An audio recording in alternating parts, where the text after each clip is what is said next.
ನಾವು 100-500 ವರ್ಷ ಪರಶುರಾಮರಲ್ಲಿ ಓದಿದವರು. ಗುರು ದ್ರೋಣರು 10-12 ವರ್ಷ ಪರಶುರಾಮರಲ್ಲಿ ಅಧ್ಯಯನ ಮಾಡಿದವರು. ನೀನು 4 ವರ್ಷಕ್ಕೆ ಹಿಂದೆ ಬಂದವ, ಅದರಲ್ಲಿಯೂ ಬೆಪ್ಪುತ ಕಡಿ. ಅವರ ಶಾಪಕ್ಕೆ ಒಳಗಾಗಿದ್ದೀಯ ನೀನು. ಯುದ್ಧ ಕಾಲದಲ್ಲಿ ಮರೆವು ಯಾರಿಗೆ ಬೇಕದು? ಎಲ್ಲ ಸರಿ ಇದೆ, ಎಲ್ಲ ತಯಾರಿ ಇದ್ದಾನೆ. ಯುದ್ಧ ಆಗಬೇಕು ಅಂದಾಗ ಅವನಿಗೆ ಹಾರ್ಟ್ ಅಟ್ಯಾಕ್ ಆಗುದು. ಏನು ಉಪಯೋಗ? ಅಂತ ಅತಂತ್ರ ನೀನು. ಯಾವುದೇ ಮಂತ್ರಗಳು ನೆನಪಾಗದೆ ಆಯತ ಕಾಲದಲ್ಲಿ ಕೈಕೊಡತಕ್ಕಂಥ ಮಂತ್ರಗಳನ್ನು, ಗುರು ಅರಣ್ಯರ ಅನುಗ್ರಹವನ್ನು ಪಡೆದು ನಿಂತವ ನೀನು ಲೆಕ್ಕಕ್ಕೆ ಇಲ್ಲ ಅಂದ. ನೀನು ಯಾವ ಕಾಲಕ್ಕೆ ನಿನಗೆ ಗ್ರಹಣ ಬರ್ತದೆ ಗೊತ್ತಿಲ್ಲ. ಸರಿಯೇ, ಸೂರ್ಯನೇ ತಾನೆ ಅವನು. ಅದಕ್ಕೆ ಇವರು ಗ್ರಹಣವನ್ನೇ ಉಲ್ಲೇಖ ಮಾಡಿದ್ರು. ನಿನಗೆ ಎಷ್ಟೊತ್ತಿಗೆ ಮಸುಕು ಹೇಳುತ್ತೆ ಗೊತ್ತಿಲ್ಲ, ಆಗ ನಿನ್ನನ್ನು ಯಾರು ಪೂಜಿಸ್ತಾರೆ, ಕೈ ಮುಗಿತಾರೆ. ಅಂತ ವ್ಯಕ್ತಿ ನೀನು.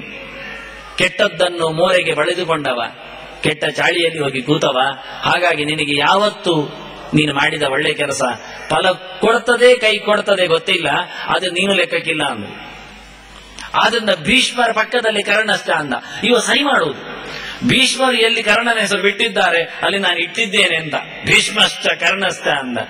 ಭೀಷ್ಮರ ಪಕ್ಕದಲ್ಲಿ ಹೆಸರು ಹಾಕಲಿಕ್ಕೆ ಅಯೋಗ್ಯ ಇವ.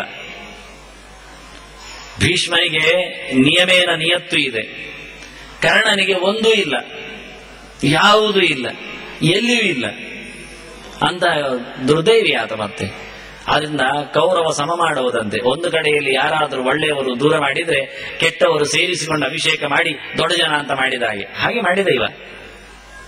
ಭೀಮಸೇನ ಪಾಂಡವರು ಸೇರಿ ರಾಜ್ಯ ವಿಸ್ತಾರ ಮಾಡಿಕೊಟ್ಟು ಹಸ್ತಿನಪುರವನ್ನು ಗಟ್ಟಿ ಮಾಡಿದ್ರೆ, ಆ ನಡುವೆ ಕರ್ಣನಿಗೆ ಒಂದು ತುಂಡು ಅಂಗದೇಶದ ಒಡೆತನವನ್ನು ಅಪ್ಪನಲ್ಲಿ ಹೇಳಿ ದುರ್ಯೋಧನ ಕೊಟ್ಟದ್ದು.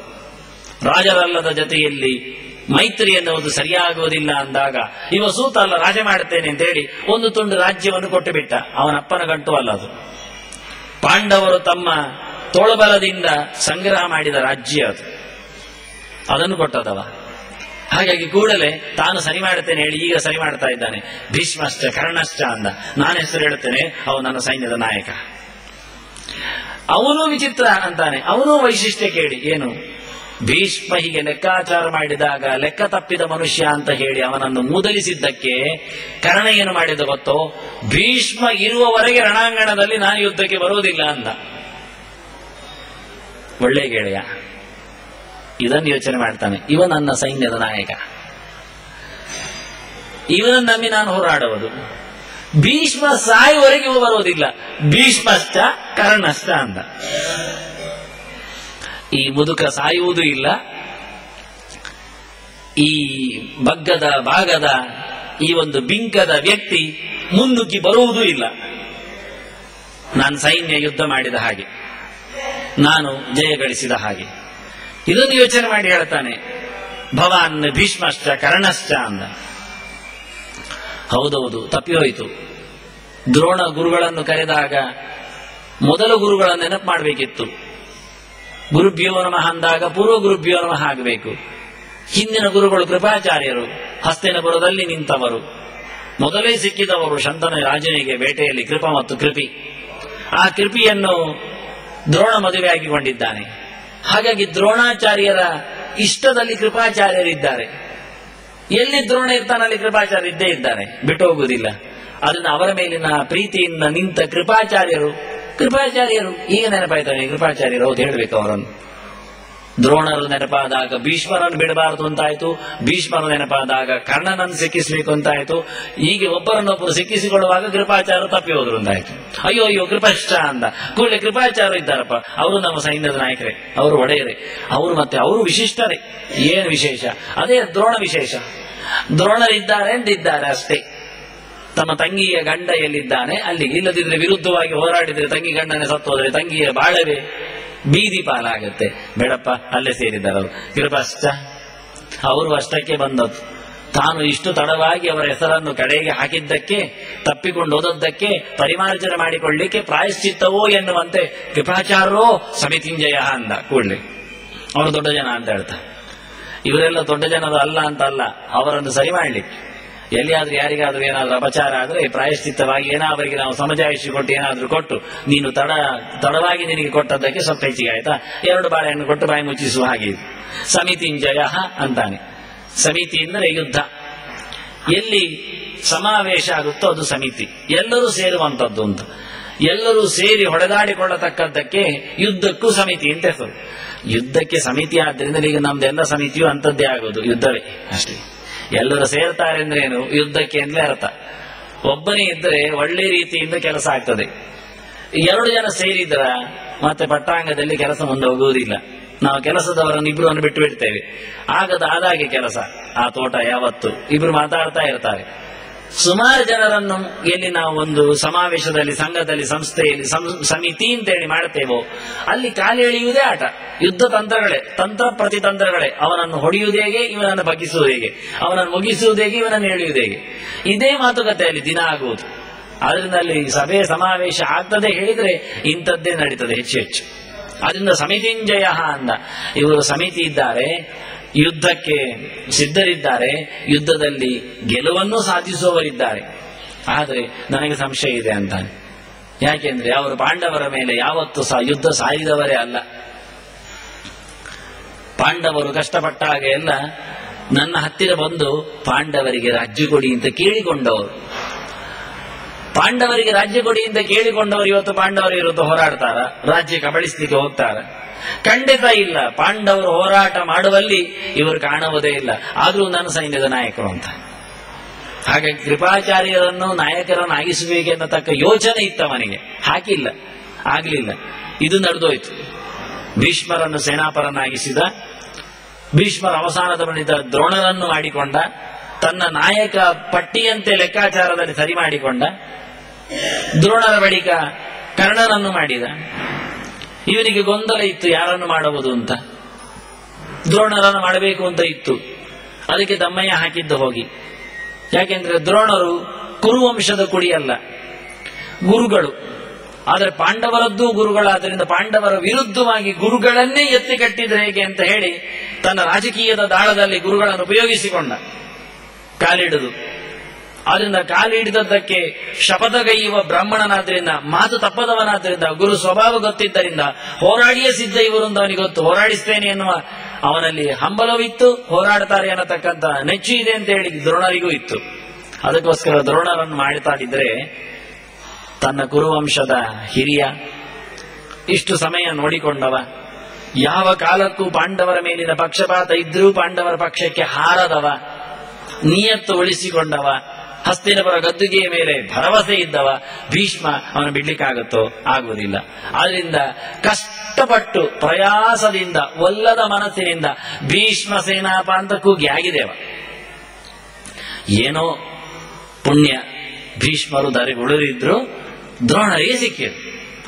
ಏನು ದ್ರೋಣರ ಬಗ್ಗೆ ಅವನಿಗೆ ಇಷ್ಟ ಆಯಿತು, ದ್ರೋಣರು ಇನ್ನು ಹೋರಾಡುತ್ತಾರೆ, ಈ ಸೈನ್ಯವನ್ನು ಮುಂದುವರಿತಾರೆ ಅಂತ ಚುಚ್ಚಿದ ದ್ರೋಣರನ್ನು ಎಷ್ಟು ದ್ರೋಣರು ಕಸಿರಿಸಿಕೊಂಡು ಯುದ್ಧ ಮಾಡಿದ್ರು ಕೇಳಿದ್ರೆ, ಭೀಷ್ಮ 10 ದಿನವೂ ರಾತ್ರಿ ನಿದ್ದೆ ಮಾಡಲಿಕ್ಕೆ ಬಿಟ್ಟಿದ್ದಾನೆ ಸೈನಿಕರಿಗೆ.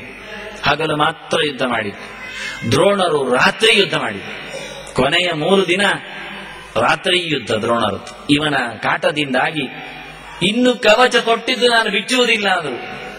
ಕ್ಷತ್ರಿಯನಿಗೆ ಇಲ್ಲದ ಆವೇಶ ಒಬ್ಬ ಬ್ರಾಹ್ಮಣನಿಗೆ ಚುಚ್ಚು ಮಾತಿನ ಹಿನ್ನೆಲೆಯಲ್ಲಿ ಬಂದೋಯ್ತು. ಸಹಿಸಿಕೊಳ್ಳುವುದಿಲ್ಲ. ಕ್ಷತ್ರಿಯರು ಕತ್ತಿಯ ಪೆಟ್ಟನ್ನಾದರೂ ಸಹಿಸಿಕೊಳ್ಳುತ್ತಾರೆ, ಬ್ರಾಹ್ಮಣನಾದವ ಮಾತಿನ ಓಘವನ್ನು ಯಾವುದನ್ನು ತನ್ನ ಮೈಗೆ ಹಚ್ಚಿಕೊಳ್ಳಿಕ್ಕೆ ಇಷ್ಟಪಡುವುದಿಲ್ಲ. ಅಂತಹ ಬ್ರಾಹ್ಮಣ ಇವ. ಹಾಗಾಗಿ ದ್ರೋಣ ರಾತ್ರಿ ಹಗಲೆನ್ನದೇ ಹೋರಾಡಿದ. ಅನ್ನದ ಋಣಕ್ಕೆ, ಮಾತಿನ ಭಾರಕ್ಕೆ, ಒಬ್ಬ ದುರ್ಯೋಧನ ಮೇಲಿನ ವಿಶ್ವಾಸಕ್ಕೆ ಅವ ಇಟ್ಟಿಲ್ಲ. ಇವರು ನಂಬಿಕಸ್ಥರ ಮೇಲೆ ನಂಬಿಕೆ ಇಟ್ಟರು ಅಷ್ಟೇ, ಹಾಳಾದ್ರು. ಅವರು ಹೋದಂದ್ರೆ ಅವನಿಗೆ ವಿಷಯ ಆಯ್ತು. ಇನ್ನು ಯಾರ ಮಾತು ಕೇಳುವುದಿಲ್ಲ, ನನ್ನ ಹೆಗಲು ಕೊಡುವ ಇದ್ದಾನೆ ಹೇಳಿ ಕರ್ಣನಿಗಿಟ್ಟ. ಹಾಗೆ ಭವಾನ್ ಭೀಷ್ಮಶ್ಚ ಕರ್ಣಶ್ಚ ಅಂತ ಲೆಕ್ಕಾಚಾರದ್ದೇ ನಾಯಕರಿವನತ್ತು. ಕರ್ಣನೂ ತಪ್ಪಿದಾಗ ಕೃಪನಿಗೆ ಕೊಡಬೇಕು ಅಂತ ಯೋಚನೆ ಇತ್ತು. ಆದರೆ ಅವನದ್ದು ಕ್ಷತ್ರಿಯ ವೀರರ ಲೆಕ್ಕಾಚಾರ. ಒಮ್ಮೆ ಯಾವತ್ತು ಸೈನ್ಯದ ಒಡೆತನ ಅದು ಬ್ರಾಹ್ಮಣನ ಕೈಯಿಂದ ಜಾರಿತೋ, ಕರ್ಣನ ಕೈಗೆ ಬಂತೋ, ಇನ್ನು ಮತ್ತೆ ಪುನಃ ಬ್ರಾಹ್ಮಣನಿಗೆ ಕೊಡ್ಲಿಕ್ಕೆ ಅವನು ಇಷ್ಟ ಆಗ್ಲಿಲ್ಲ. ಬ್ರಾಹ್ಮಣರು ಇಷ್ಟೇ ಅಂತ ಲೆಕ್ಕ ಹಾಕಿದ. ಅವರು ಏನಿದ್ರು ಓಂ ಶಾಂತಿ ಹೇಳ್ತಾರೆ ಅಷ್ಟೇ.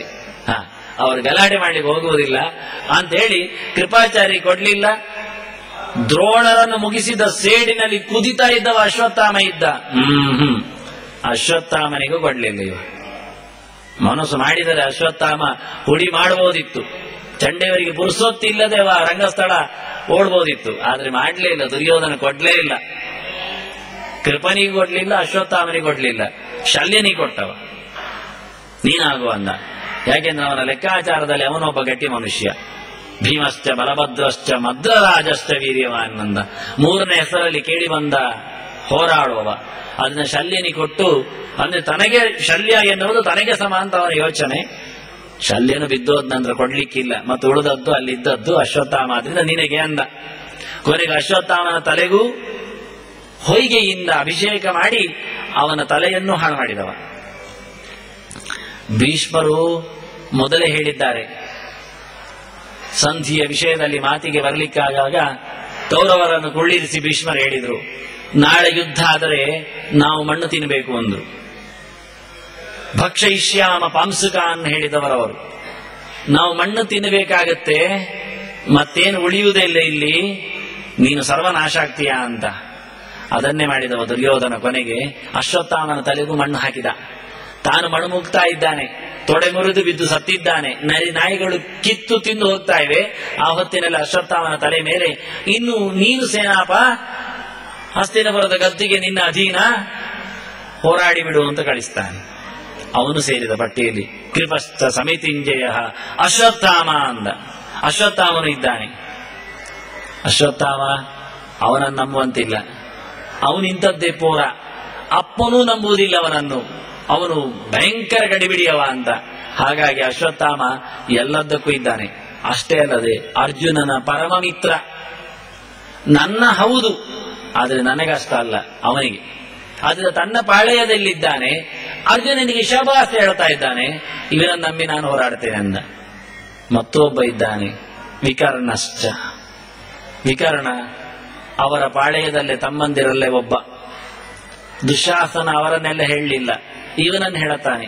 ಯಾಕೆ ಕೇಳಿದ್ರೆ, ಇವ ಒಬ್ಬ ಸರಿ ಇಲ್ಲದವ.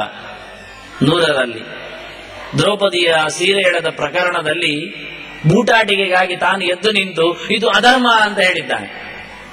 ಆಗ ಕರ್ಣನೇ ಬೈದಿದ್ದ, ಕೂತ್ಕೊಳ್ಳ, ಉಳಿದ 99 ಜನ ಕೂತು ಭೇಷ್ ಭೇಷ್ ಹೇಳ್ತಾರೆ, ನಾಲಾಯಕ ಕೌರವ, ಬಾಯಿ ಮುಚ್ಚು ಅಂದ. ಬಾಯಿ ಮುಚ್ಚಿದವ. ಅವ ಶಾಬಾಸ್ ಹೇಳಿ ಭೀಷ್ಮ, ದ್ರೋಣ, ವಿದುರರೆಲ್ಲ ತನ್ನ ಪಕ್ಷದಲ್ಲಿದ್ದಾರೆ ಆಗಲಿ, ತಾನೊಬ್ಬ ಒಳ್ಳೆಯವಾಗಬೇಕು ಅಂತ ಸುಮ್ಮನೆ ಹೇಳಿದ ಅಷ್ಟೇ, ಕೈ ಎತ್ತಿದ. ಒಳಗಿಂದವನಿಗೇನು ಇಷ್ಟ ಇರಲಿಲ್ಲ. ಹೀಗೆ ಇಂತಹ ವಿಕರ್ಣ ಒಬ್ಬ ಇದ್ದಾನೆ. ಅವನು ನನ್ನ ಸೈನ್ಯದ ನಾಯಕ. ನಾಳೆ ತಮ್ಮಂದಿರನ್ನು ಕರ್ಕೊಂಡು ಪಾಂಡವರ ಪಕ್ಷಕ್ಕೆ ಹೋರಾಡ್ಲಿಕ್ಕೂ ಸಾಕು, ಗೊತ್ತಿಲ್ಲ. ವಿಕರ್ಣಶ್ಚಾನ್. ಮತ್ತೊಬ್ಬ ಸೌಮದತ್ತಿ, ಕುರುವಂಶದ ಹಿರಿಯ, ಶಂತನುವಿನ ತಮ್ಮ, ಬಾಲ್ಯೀಕ ರಾಜ. ಅವನ ಮಗ ಸೋಮದತ್ತ. ಅವನ ಮಗ ಇವ ಭೂರಿಶ್ರವಸ್ಸು ಅಂತ ಸೌಮದತ್ತಿ. ಇವನು ಭೀಷ್ಮರ ಮಗನ ಹಾಗೆ ಬಹಳ ಇಷ್ಟದವ. ಇಲ್ಲಿ ಬಂದಿದ್ದಾನೆ, ಅಲ್ಲಿರ್ಬೇಕಾದವ. ಯಾಕೆ? ಬಾಲ್ಯೀಕನ ಮಗಳು ರೋಹಿಣಿ, ರೋಹಿಣಿಯ ಗಂಡ ವಸುದೇವ, ವಸುದೇವನಿಗೆ ರೋಹಿಣಿಯಲ್ಲಿ ಹುಟ್ಟಿದವ ಬಲರಾಮ, ಪಾಂಡವರ ಪಕ್ಷದವ, ಕೃಷ್ಣನ ಅಣ್ಣ. ಹಾಗಾಗಿ ಆಚೆ ಹೋಗುವ ಈಚೆ ಕೂತಿದ್ದಾನೆ. ಯಾಕೆ? ಬಾಲ್ಯೀಕ ಶಂತನುವಿನ ತಮ್ಮ ತಾನೇ, ಅದಕ್ಕೆ ಇಲ್ಲಿದ್ದಾನೆ. ಶಂತನುವಿನ ವಂಶ ಇದು. ಹೀಗೆ ಎಲ್ಲರೂ ನಮ್ಮ ಮೇಲಿನ ಇಷ್ಟದಲ್ಲಿ ನಾಯಕರಾಗಲಿಲ್ಲ, ಒಟ್ಟಾರೆ ಲೆಕ್ಕಕ್ಕೆ ನಾಯಕರು ಹೇಳಿ 7 ಜನರ ಪಟ್ಟಿ ಕೊಟ್ಟು ಬಾಯಿ ಮುಚ್ಚುತ್ತಾನೆ. ಮತ್ತೆ ತಥೈವಚ, ಇನ್ನೆಂಥದು ನಾಳೆ. ಶ್ರೀಕೃಷ್ಣಾರ್ಪಣಮಸ್ತು.